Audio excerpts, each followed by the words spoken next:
mga scientist naglabas po ng maraming mga impormasyon patungkol po sa kahihinatnan ng ating mundo na sa darating na 2050 magaganap ang matinding pagkasira at malaking problema ng ating planeta. Ngunit ano nga ba ang sinasabi ng salita ng Diyos tungkol dito? This is me once again, Sangkay Janjan. Huwag niyo pong kalilimutan na i-subscribe ang ating channel, i-click ang bell at i-click ang all para sa mas marami pang video.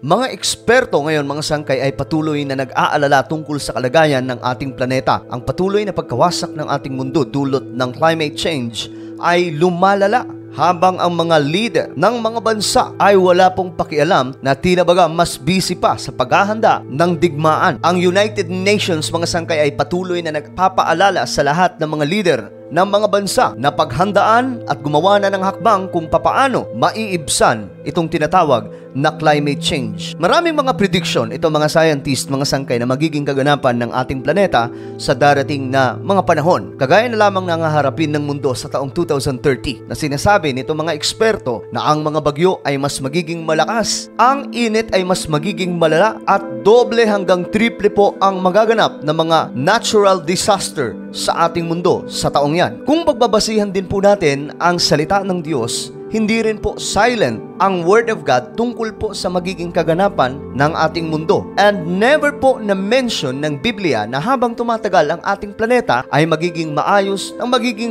ang kalagayan. Siguro mga sangkay, mas magiging high-tech. Pero sa pagiging secure and safety ng ating planeta, hindi po yan na-mention ng salita ng Diyos. Bagkos, ang nariyan po mga sangkay, ang paparating na sinasabing pagkawasak ng ating mundo. Isa sa prediction, mga sangkay, ng mga scientists, sa darating na 2050 ay mas malala na po ang sitwasyon ng mundo. At dahil dyan, mga sangkay, naglabas po sila ng mga larawan para po makita natin ang future o kahihinatnan ng maraming mga bansa sa darating na 2050. Maraming mga scientist ang naglatag po ng kanilang mga report, mga sangkay, sa kanilang mga pag-aaral na ang temperatura ay lalo pong tataas. At sa susunod na 30 years, mga sangkay, magaganap po ang pagtaas ng level ng tubig sa karagatan sa buong mundo. Sa kadahilanan, mga sangkay, na matutunaw na po ang karamihan sa mga malawakang yelo o glaciers. At dahil dito, mga sangkay, naglabas po sila ng mga larawan na kung saan makikita po natin ang future ng ating mundo galing mismo sa mga eksperto. Kagaya na lamang po nitong larawan, mga sangkay, na kung saan makikita po natin ang capital ng United States. Kung titingnan po natin, mga sangkay, napapalibutan na po ito ng tubig sa dagat. Ibang-iba po ang larawang ito sa kalagayan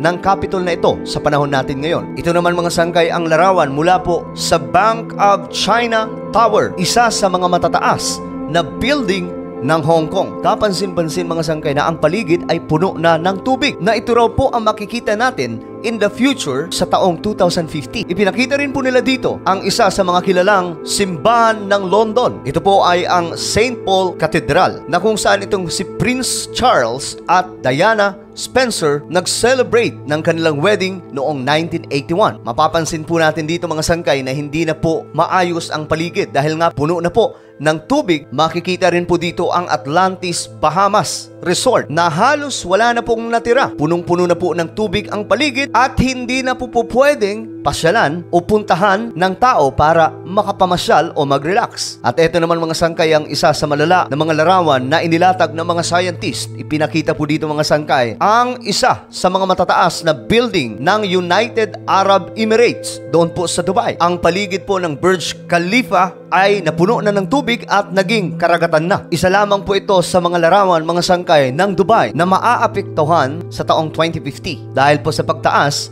ng sea level. Hindi rin pinalampas, mga sangkay, ang isa sa mga sikat na palasyo ng Denmark. Punong-puno na po ng tubig, naging dagat na po ang kapaligiran. Ang Plaza de España in Seville, na isa sa mga kilalang pinupuntahan ng marami sa mga turista, ay napuno na rin po ng tubig dahil po sa pagtaas ng sea level. Ilan lamang po ito sa mga larawan, mga sangkay, mula po sa mga eksperto na ipinakita po nila sa mundo para po makita natin kung ano ang magiging kalagayan in the future, na tila baga may ipinaparating, mga sangkay, sa lahat ng mga leader ng mga bansa na ngayon pa lang ay gumawa na ng hakbang kung papaano po maiibsan itong epekto ng climate change. Sa Pilipinas mga sangkay, may mga ginagawa na rin pong hakbang ang ating pamahalaan, kagaya na lamang po ng DENR na kung saan meron po silang mga estratehiya kung papaano malalabanan itong climate change. Ngunit mga sangkay, wala na rin pong kasiguraduhan. Kaya naman ang sinasabi po nila na kailangan na po natin ma-adapt itong ganitong klaseng new normal na kahit po sa panahon natin ngayon,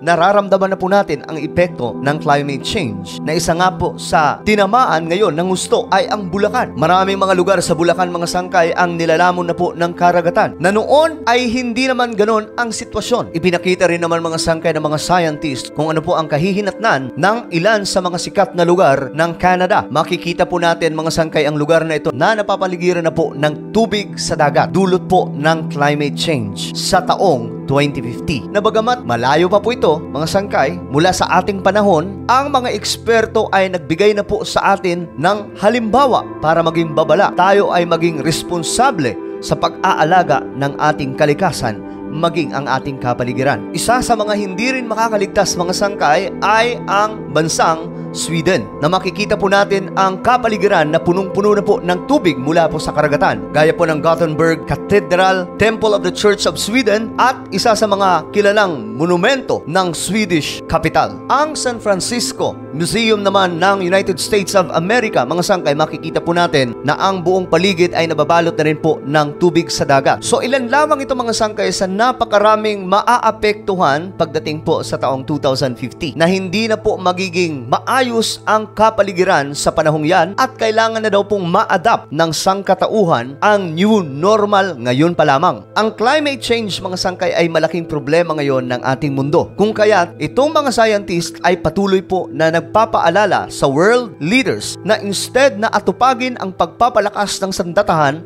at paghandaan itong napipintong digma ang pandaigdigan, ayusin na lang muna itong problema natin pagdating sa climate change. Dahil ito po ay numero unong problema ngayon ng ating planeta, ang pagkawasak ng ating mundo na halos hindi na po mapigilan. Taon-taon na lamang mga sangkay ay lalo pong tumataas ang temperatura. Kagaya po ngayong 2024 na kung saan sinasabi na naman po ng mga eksperto na ito raw po ang pinakamainit na taon. Na narinig na rin po natin ito noong 2023 na sinabi na rin po yan nila na ang taong 2023 ay ang pinakamainit na taon. Malaking bahagi na po ng malawakang yelo ang natutunaw na ito po ay isang babala sa sangkatauhan na mayroong delikadong mangyayari sa ating mundo at dapat po itong paghandaan. Ngunit mga sangkay, hindi na po natin talaga mapipigilan kung anuman ang paparating na destruction sa ating planeta. Lahat ng ito ay nakapropesiya naman mula sa Biblia dahil nga po sa naging sumpa ng ating Panginoong Diyos sa taong patuloy na nagkakasala simula pa po nung panahon ni Adam and Eve. Ayon po sa Isaiah chapter 24, sinira na ang daigdig ng mga naninirahan dito dahil sinuway nila ang katuruan ng Diyos at nilabag ang kanyang mga utos. Winasak nila ang walang hanggang tipan, kaya susumpain ng Diyos ang daigdig at magdurusa ang mga tao dahil sa kanilang kasamaan. Mababawasan ang mga naninirahan sa lupa, kaunti lamang ang matitira sa kanila. Klaro pong mensahe ng ating Panginoon na dahil nga po sa kasalanan ng tao, nagbunga po ito ng matinding pighati ng ating mundo. Lahat ng nangyayari ngayon sa ating planeta